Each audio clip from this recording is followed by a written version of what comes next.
بسم اللہ الرحمن الرحیم۔ السلام علیکم۔ آپ دیکھ رہے ہیں D D P Analytica. General Bajwa نے اپنی آخری تقریر جو کہ انہوں نے کمانڈ کے چینج اوور کے وقت پہ کی تھی، اس میں انہوں نے کہا تھا کہ میں اب کمانڈ ہینڈ اوور کرنے کے بعد گمنام ہو جاؤں گا، اور اس سے یہی مطلب تھا کہ وہ خاموش ہو جائیں گے اور کوئی سٹیٹمنٹ وغیرہ نہیں دیں گے۔ ویسے بھی ہمیں افواج پاکستان میں ایک ریٹائرمنٹ کے اوپر ایک کنڈیشن فلفل کرنی ہوتی ہے، وہ یہ ہے کہ 2 سال تک آپ کوئی پولیٹیکل سٹیٹمنٹس وغیرہ یا انٹرویوز وغیرہ نہیں دے سکتے۔ مجھے یاد ہے کہ جنرل کیانی کے اوپر کئی الزامات عائد ہوتے رہے، لیکن جنرل کیانی نے ہمیشہ اوائڈ کیا اور کوئی سٹیٹمنٹس نہیں دیں۔ لیکن جنرل باجوہ نے بعض سٹیٹمنٹس بھی دیں، اور اس کے ساتھ ساتھ جو بہت ہی ڈیمیجنگ کام کیا وہ یہ کہ جاوید چودھری کے ذریعے کو 3 ایک آرٹیکل وہ ابھی تک چھاپ چکے ہیں، وہ اپنی گفتگو جس میں لگتا ہے کہ وہ معاملات کے بارے میں وضاحت کرنا چاہتے ہیں، اپنی صفائی پیش کرنا چاہتے ہیں،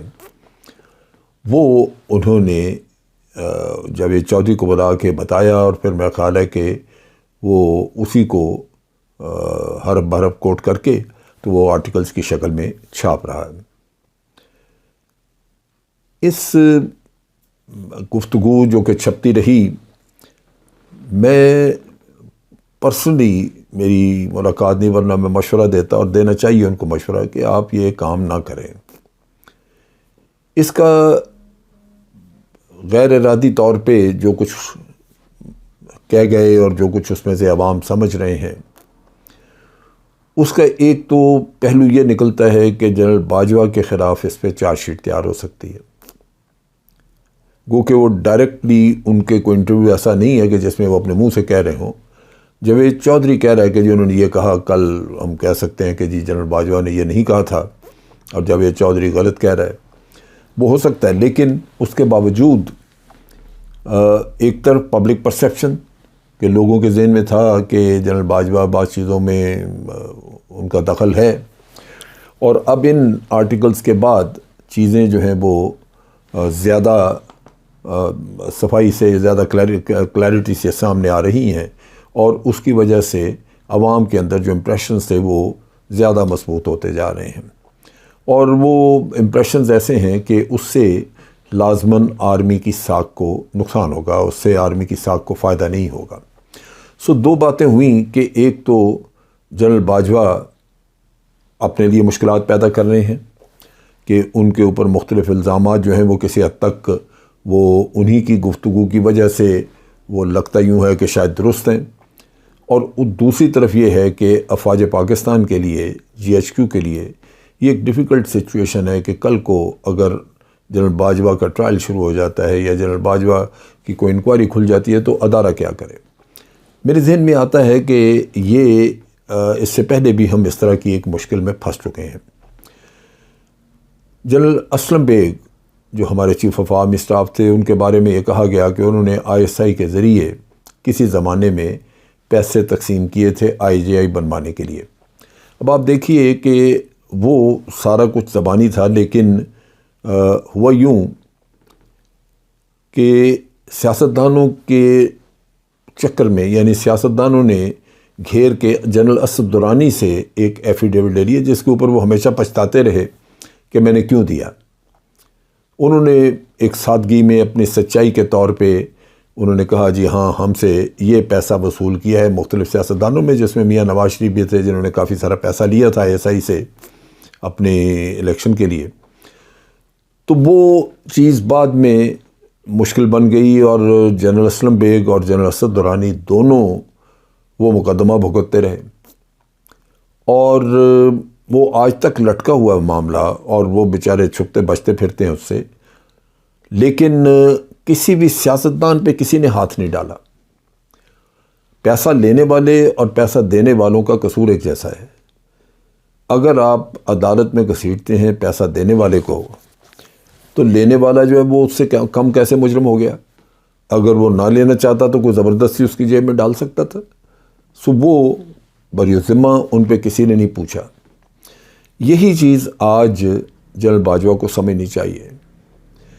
آج ہو سکتا ہے کہ سیاستدانوں کا ایک گروپ ان کو حمایت کر رہا ہو اور دوسرا گروپ جو ہے وہ شاید یا دوسری پارٹی جو ہے وہ شاید اگریسو ہو ان کے معاملے میں. لیکن سیاستدان کوئی بھی ہو، کسی بھی پارٹیز ہو، ان کا بہر صورت سیاست میں آنے کا مقصد ایک ہی ہوتا ہے، اقتدار. اور وہ اقتدار سے ہمیشہ افواج پاکستان کو باہر رکھنا چاہتے ہیں. وہ چاہتے ہیں کہ افواج پاکستان کو اس طرح ڈیمیج کر دیا جائے کہ یہ دوبارہ اقتدار کے نزدیک آ نہ سکیں. اقتدار تو افواج نے کیا لینا ہوتا ہے، لیکن افواج پاکستان کا اگر سیکورٹی کے نقطہ نگاہ سے یا باہر کے خطرات کے نقطہ نگاہ سے اگر کچھ عمل دخل ہے تو وہ بھی وہ چاہیں گے کہ یہ بالکل ختم ہو جائے، اور یہ سیاستدان کبھی بھی نہیں چاہیں گے کہ ان کو کسی قسم کی تھوڑی بہت بھی تھریٹ جو ہے وہ افواج پاکستان کی طرف سے رہے. یہ وہ چیز ہے جس کو ہمیں ذہن میں رکھنا چاہیے. اب اس کا چھوٹا سا مظاہرہ آپ یوں دیکھ لیں کہ جاوید چودھری نے جو باتیں کی یا لکھیں اس کی بنیاد پہ آج پولیٹیشنز، اور میں سوشل میڈیا سے میں نے کلیکٹ کی ہیں یہ چیزیں، وہ یہ کہہ رہے ہیں کہ جی جنرل باجوہ جو ہیں وہ پولیٹیکل انجینئرنگ میں انوالو تھے، اور وہ ان کا جو پولیٹیکل انجینئرنگ انہوں نے کی وہ پبلک مینڈیٹ، پولیٹیکل مینڈیٹ جو ہے یا جو پبلک مینڈیٹ ہے اس کو کمپرومائز کیا. انہوں نے جوڈیشری کو ہینڈل کیا، مینیج کیا، پھر ہارس ٹریڈنگ کروائی، جوڈیشل مینپولیشن جو ہے وہ اپنے لوگوں کے ذریعے کروائی، پھر بیوروکریسی کو کنٹرول کیا، نیب کو کنٹرول کیا.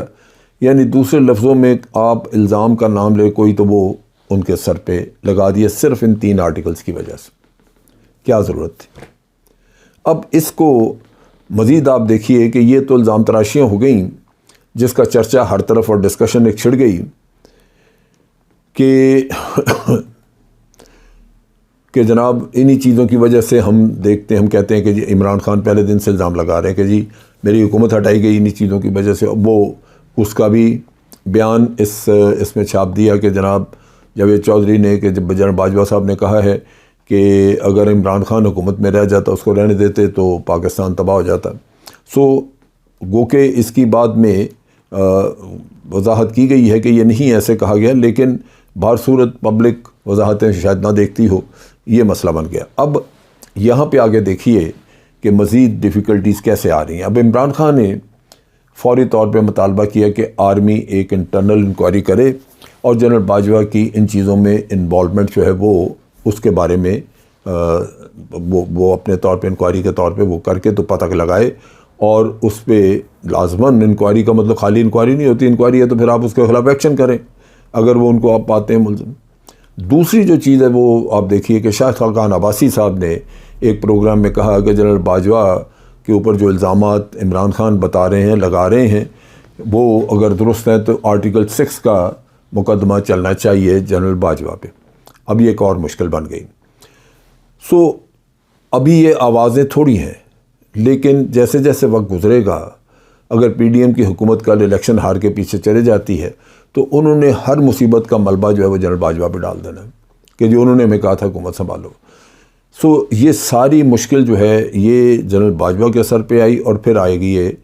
آرمی کے جی ایچ کیو کے سر پہ کہ وہ ان کے x chief of army staff کو جب اس طرح رگیدا جائے گا، اس کے اوپر الزام تراشیاں اور اس کو آرمی کو ملوث کیا جائے گا اس کے بہاف پہ، تو آرمی کے لیے پھر ایک اور مشکل سچویشن ہوگی، جس طرح کہ کسی زمانے میں جنرل اسلم بیگ کے معاملے میں بنی. اس وقت بھی محترمہ بے نظیر نے ایک چٹھی لکھی تھی جنرل وحید کاکڑ کو، اور انہوں نے کہا تھا کہ ہم جنرل اسلم بیگ کے اوپر ان کا مقدمہ ان کے اوپر چلانا چاہتے ہیں، ٹرائل کرنا چاہتے ہیں، ہمارے پاس ایفیڈیوٹ ہے جنرل اسد درانی کا، اور انہوں نے یہ پولیٹیکل انجینئرنگ کرنے کی کوشش کی ہے. یہ وہ چیز ہے جو کہ جی ایچ کیو کے لیے مسئلہ بن جاتا ہے، اور پھر اس وقت ایک بحث چھڑ گئی اور ایک ڈیوائیڈڈ اوپینین تھا تمام کور کمانڈرز کا اور جنرلز کا، جس میں میٹنگ میں بھی تھا. اور پھر ہم نے یہی اس وقت مطالبہ کیا کہ جناب اگر جنرل اسلم بیگ میں مقدمہ چلانا ہے تو باقی جو سیاستدان ہیں جنہوں نے پیسہ وصول کیا ان پہ بھی چلائیں، اکیلے پہ نہ چلائیں. لیکن یہاں پہ یہ معاملہ جو ہے مختلف ہے. یہاں صرف اکیلے پہ ایک شخص کے اوپر یا اس کی ایک ٹیم ہے جس کے اوپر یہ سارا الزام تھوپ دیا جائے گا۔ اپنے معاملات، اپنے کرتوت، اپنی غلطیاں اور وہ بکاؤ لوگ، ان کی طرف کوئی نہیں دیکھے گا، اور یہ سب سیاستدان مل کے پھر ٹارگٹ کریں گے افواج پاکستان کو۔ یہ وہ چیز ہے جو کہ بڑی خطرناک ثابت ہو سکتی ہے۔ پہلے ہی پبلک اوپینین اس وقت اچھا نہیں ہے، افواج پاکستان کے خلاف بڑی تنقید ہے، جو کہ میں نہیں سمجھتا کہ ایک نیشنل ادارے کے لیے، قومی ادارہ، قومی فوج، اس کی پوزیشن ایسی ہونی چاہیے۔ ہماری افواج ہمارا فخر ہیں، اور یہی چیز پاکستان کے عوام کے لیے ہونی چاہیے۔ اس کو ہاتھ سے کھو دینا میں سمجھتا ہوں بہت بڑا نقصان ہوگا۔ اب تک کے لیے اتنا ہی۔ افواج پاکستان زندہ باد، پاکستان پائندہ باد۔